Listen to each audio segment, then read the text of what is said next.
Okay, children, see codominance. What is codominance? Each and every character is going to be express itself and they are dominating among its own. Okay. Here one example is given for the blood group AB. Blood group AB, that is IA, IB, and IA, IB, that is blood group. Both are going to do the self pollination. When they are going to do the self pollination, the blood group first one, that is IA, IA, that is representing the pure one. Then IB, IB, that is representing the pure one, blood group B. But the middle one, that will represent both the characters of AB blood group.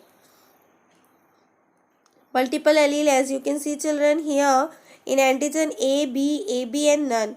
Here what happens children, when we talk about the blood group A, if anybody is providing the blood group B to that person who is carrying the blood group A, so what happens, it will coagulate, and when the coagulation process will take place, definitely the blood will react with the blood and it will die. Same thing will happen with B also and AB also. But the blood group O, as it doesn't contain any antigen, so easily it will accept all the blood groups. Okay, means it can be donated to each one. Then universal acceptor is your AB, because both blood group AB is having that antigen of AB, and what happens children, O doesn't contain any antigen, so easily it will accept from that. So one is a good donor and another one is your good acceptor. So AB is your good acceptor and O is your good donor. Then paleotropic gene or paleotropic effect. This one, the ability of the gene express various phenotypic effect at various locus is called paleotropic. What happens children, in our DNA sequence or whatever genetic material we are having, there is one fixed loci. Loci means a fixed point is there, and at that point only that expression is going to be carried out. Suppose you take the example of sickle cell anemia. You people are knowing what is sickle cell anemia. In this case children, the spherical shape of RBC is going to convert in the form of sickle. Okay, it will convert in the form of your sickle. And what happens due to that? This is your RBC, this is your sickle shape. So what happens children? This normal spherical shape RBC is responsible for the good transportation of oxygen and other food particles. But when it will become curve shape, the space or the oxygen deficiency will start taking place, and due to that the person who is suffering from sickle cell may have weakness or any type of problem. So what happens children, they will not able to survive in a normal manner. Due to that, this is known as your paleotropic. So this specific cell is responsible for the anemia.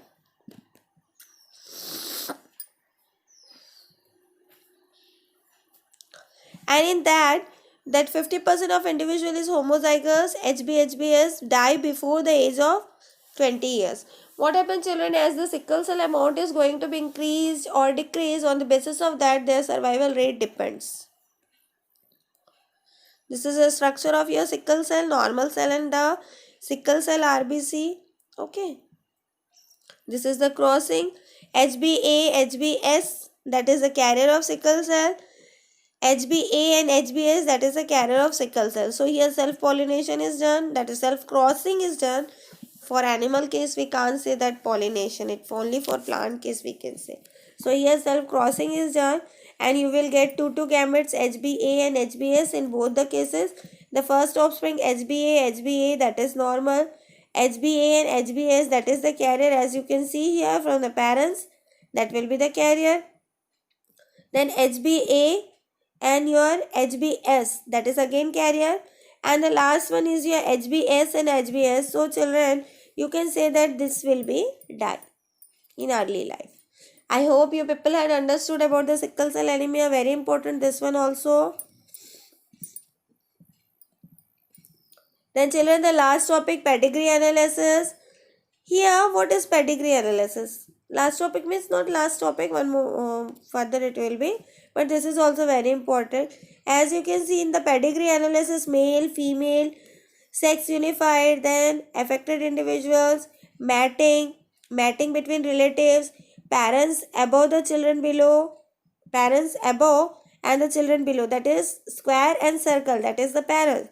Then circle and children, one daughter and one particular male, that is boy child. Then parents with male child affected with disease. If any parents is having the male child which is affected with disease, we are going to show in this manner. Then 5 unaffected offsprings, that we will represent in this manner. So children, just how we have done the crossing in Punnett square form, in the same manner we will do this pedigree analysis. Only you remember this all terminology. Okay. Generally this question used to ask for 2 marks, and the same thing, suppose you had taken the capital T, that is representing one parent, and the next one you had taken small t, that is representing another parent. So what happens children, that same thing you can show here by one is considering male, another one is considering as a female, so you can show by square and circle. Okay children, this topic we will not learn in too much detail, but this one, that pedigree analysis is generally used for evolutionary history study of any of the offspring. Suppose you are not diabetic but your mother and father is diabetic. So what we will do? We will see their ancestors history. Means both your granny and grandfather and your that grandmother and grandfather, that is both the side, both mother and father we will study. Then further we will go for their ancestors, and in that manner children we will prepare one history of that complete generation and generation, and we will come to know that whether the disease is transferred from genetic award or whether that will be acquired one. Okay children, I hope you people had understood about the pedigree analysis. See here, one table is given. Male and female is going to be crossed. They got offspring, male and female, male and female, male and female. Then this one, male, female, then male. Then your male, then female, then male, female, and male. So in that manner, from first one we got three pairs, and that three offsprings is going to be crossed with each other. Again we got 3, 2, 3 offsprings. Okay children, one more is given here. Okay, just go through once. Then chromosomal basis of inheritance, in this we will see further.